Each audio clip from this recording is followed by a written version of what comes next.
All right, well, we are at that point where it's time to do a little bit of a mock offseason exercise for the Buffalo Sabres as they get ready for the NHL draft in just a couple days. We shall see if they even make their first-round pick, the 9th overall pick, or if it is part of a trade that they might be able to figure out. But this should really be a busy couple weeks for the Sabres with the draft, with free agency coming up, with some notable name restricted free agents. So I try to kind of piece together a little bit of what I think they should do and a little bit of what I think they will do. Like, for example, I have them spending about $5 million under the salary cap just because I don't think this team will spend all of the money that they're able to spend.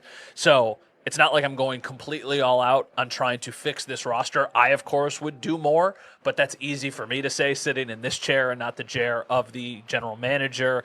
You know, he made his comments on Tuesday about all of the misinformation that's out there about the team and how he feels bad about it. And, like, sure, I guess that you could say that and feel bad for the fan base about the misinformation. But the real reason to feel bad about the fan base is because of how bad this team has been for the last 14 seasons. So they have a lot of work to do. So this is my attempt at trying to piece it all together. Now, inevitably, people will get mad at this, whether it's a Sabres fan getting mad that I didn't do enough or fans of other teams who I've made fake trades with thinking that I'm not giving their team a good enough return for these hypothetical trades.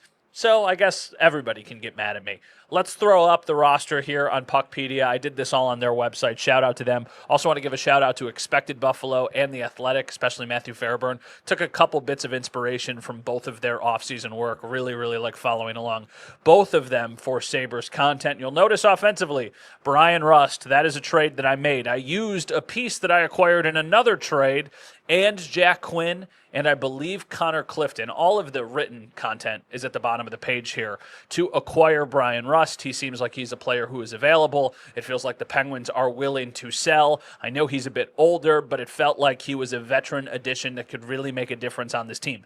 Now, as far as forwards are concerned, it's pretty much it. I mean, I signed restricted free agents. Like, I gave Ryan McLeod a $5 million deal. Shout out to AFP Analytics, a Rochester-based company. They do a lot of really great contract projections. I gave all of the players in these instances a little bit more money because it feels like the Sabres have to overpay a little bit. So Ryan McLeod, that was around the number that he was projected to get. Gave him a little bit more than that. So 5x5 for Ryan McLeod.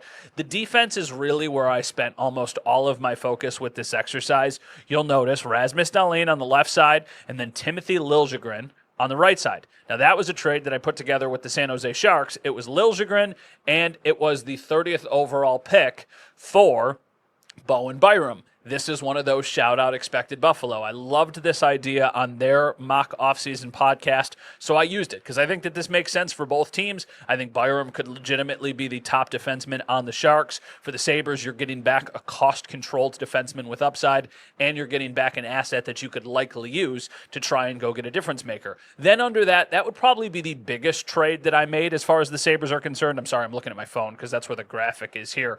I traded J.J. Peterka straight up for Rasmus Anderson. Rasmus Anderson is a really good hockey player. He is just the definition of a warrior. He played on a broken fibula at the end of last season. Maybe you don't think that's a great return for Peterka. I would disagree. Now, here's the thing about both Liljegren and Anderson. Both eventually need new contracts after this season. So I think that would be part of the conversation you would be having is if you could get those players long-term. But I'm just thinking about solidifying the blue line here and getting Dahlin a legitimate partner and then Owen Power a legitimate partner. But wait, there's more. Then I made a trade with the Vegas Golden Knights for Nicholas Hague. Now, allegedly, the Golden Knights are in on Mitch Marner, and they would like to make a very aggressive offer to try and get Mitch Marner. If that's the case, they probably need to ship off a couple players. Hague is a restricted free agent. I don't think that's a player they would want to move, but I just think of look at the Sabres blue line when you put it together this way, and then down the left side, you've got Dahlin, Power, and Hague. That is a really impressive left side. And then I paired him on the bottom pair with Jacob Bernard-Docker, once again, restricted free agent, $2.75 million. That was a little bit higher than the AFP Analytics evaluation was for him, but it felt like that made sense. I liked what we saw from him at the end of last season. And then a free agent, really the only free agent move that I did. There would be more than this, but I'm just kind of focused on the basic in like filling out the roster with 23 players here.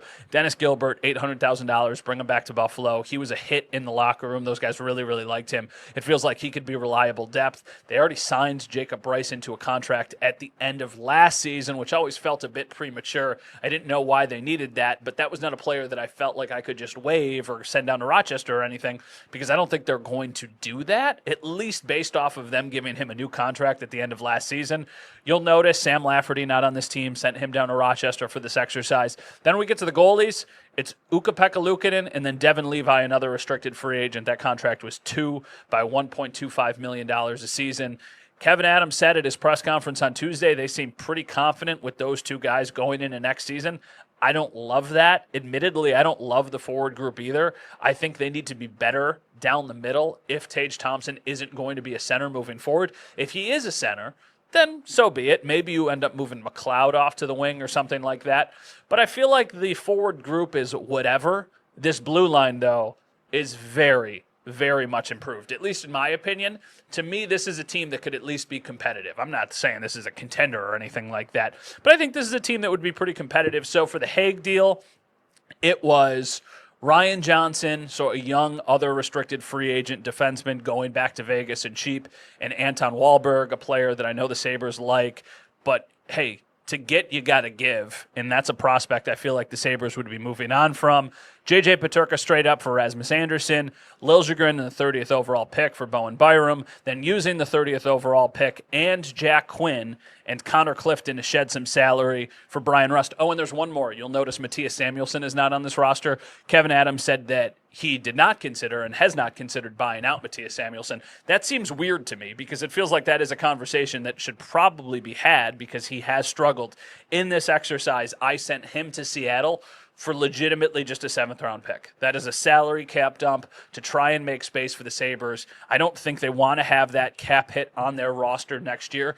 Could be completely wrong. Maybe they like him more than I do, but it feels like getting him off of the books would be a beneficial move for the Sabres. I don't even know if they could get anything in return for him, which is why I just had them getting back a 7th-round pick. That even feels like it would be a win, but maybe there's a team out there that thinks they can get the most out of Matthias Samuelsson for still a relatively young player. So that is my mock-off season. I'm sure some of you like it. I'm sure even more of you hate it. This is just what I thought made sense for the Sabres. It'll probably all be wrong, but we'll find out in just a couple days.